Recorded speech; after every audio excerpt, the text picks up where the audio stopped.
Greetings, Ramadan Kareem to all of you and to your family, my Muslim colleagues. I have prepared some tips that you can apply this holy month of Ramadan. While, of course, taking into consideration the current situation of pandemic that we are all facing right now. I know that the holy month of Ramadan is marked by social and religious gatherings where families and your friends unite to break your fasting together. Of course, after sunset, during iftar, and before dawn during suhoor.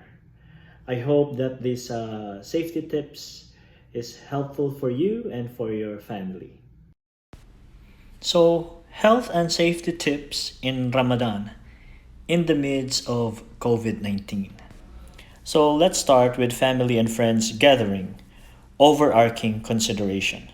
So, the first recommendation is to maintain our physical distance of at least 1 meter or 3 feet from one another.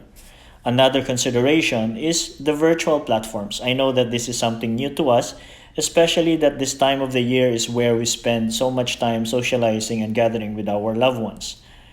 Another one is urging members of the family, those who are old and well and with medical condition, to avoid gathering, for we know for a fact that they are the most vulnerable when it comes to the virus. Another consideration is creating and assigning fixed places when praying, using culturally and religiously sanctioned greetings instead of hugging. So we introduce waving, okay, gestures of nodding or placing the hand over the heart.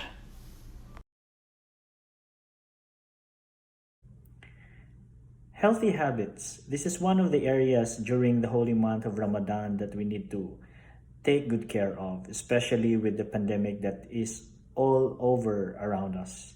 So let's take a look on what are the tips that we need to make sure in order for us to be in good health condition always. First tip is to encourage healthy hygiene practices, and one of them is hand washing or using hand sanitizer to get rid of viruses or bacteria in your hands. Drinking water is one of the factors that we need to consider. You need to drink at least 8 glasses of water daily from iftar to suhoor to prevent dehydration and constipation. Next is having enough rest or sleep. Sleep for 6 to 8 hours a day to get sufficient mental and physical rest. Less sleep means you will feel tired during the day, which in turn leads to less productivity and, of course, activity. Next is have a balanced, varied iftar which incorporates dates, soup, salad, a main dish, fruits, and small piece of Ramadan sweet. Another tip that you can do during Ramadan is participating in any form of physical activities inside your house, like walking, jogging, or cycling. Next one is to ensure that you have suhoor. This is to fill your body with energy and help regulate your blood sugar. Now, let's take a look on some unhealthy habits that we need to avoid during Ramadan. These are some of the unhealthy habits. Try not to drink excess fluids at night for fear of thirst during the day. This will lead to abdominal distress. Don't eat a wide variety of food at night or suhoor, especially foods high in fat, thinking that they will prevent hunger pangs during the day.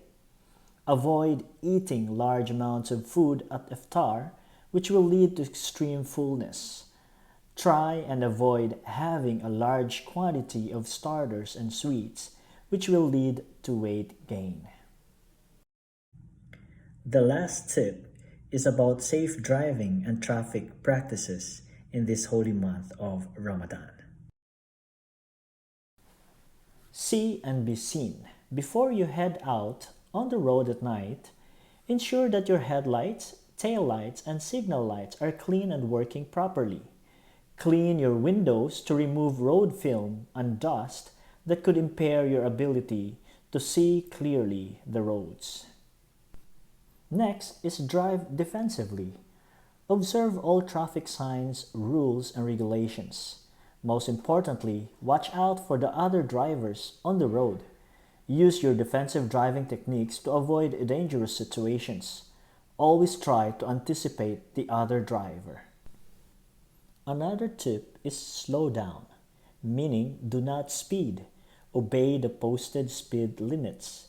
Give yourself plenty of extra time to arrive at your destination on schedule. Always adjust your speed to the road and weather conditions. Next tip is do not rush to reach the after place, and it is preferred to start enough time before the after time, as the period before after time is considered as the most vulnerable time for traffic accidents during the month of Ramadan. Next tip is about parking of your vehicles. Please avoid parking vehicles in such a way that you may obstruct traffic movement, especially during the prayer time or the time of iftar gatherings. Please remember to recognize the early signs of fatigue and act on them. Do not start your journey if you have any of these symptoms: poor concentration, tired eyes, restlessness, drowsiness. You need to pull over and rest. Always remember, you are responsible for your own safety. So that's it. Those are the health and safety tips for this holy month of Ramadan. I hope that you learned something out of this video presentation. Ramadan Kareem, everyone. Thank you.